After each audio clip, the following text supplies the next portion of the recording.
You don't have to do everything, but you should do something. I want to share some of my experiences with serving in the local churches that I have been a part of.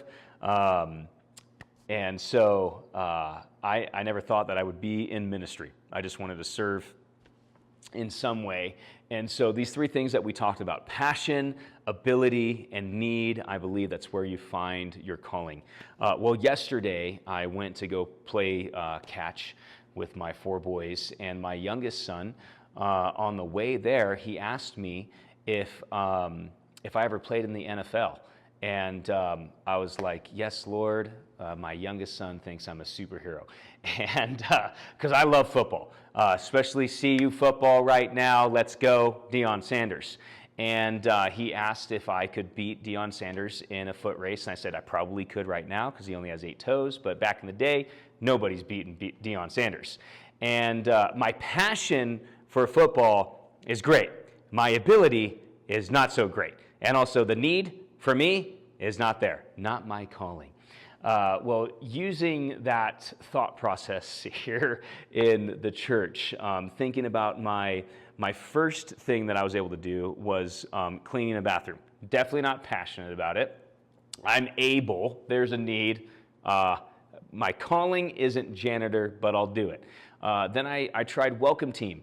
And I'm an introvert that's forced to be an extrovert, and it really just happened to I would get in these conversations for about an hour. Neither of us would go to church, and we'd talk about theology, and it kind of defeated the purpose of us gathering on a Sunday morning. And so welcome team, I'll do it, but it's not necessarily like my ability. I love meeting people, and there was a need.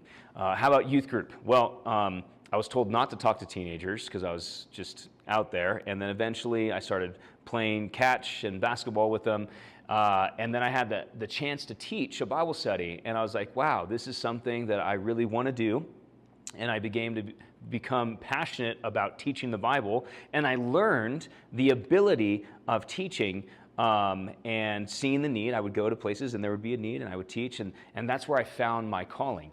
And so now I'm a lead pastor, and the best spot for me is going to be teaching. And I'm willing to serve in any capacity.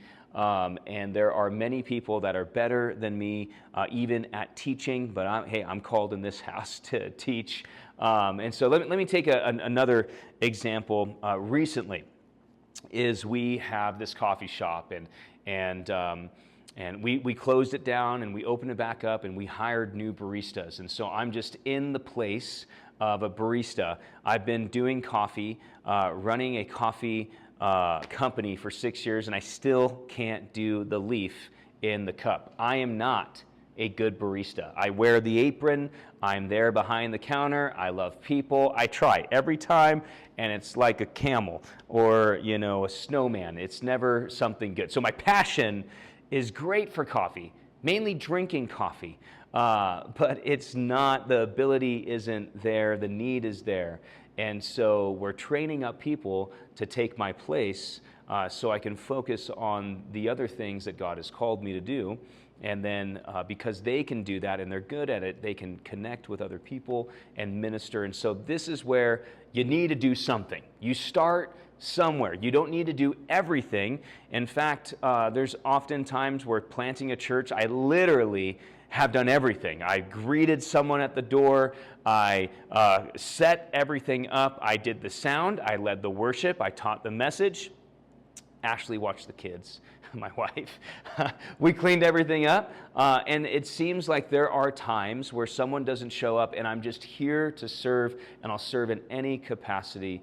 But it would be much better for us to use the body of Christ. You are needed.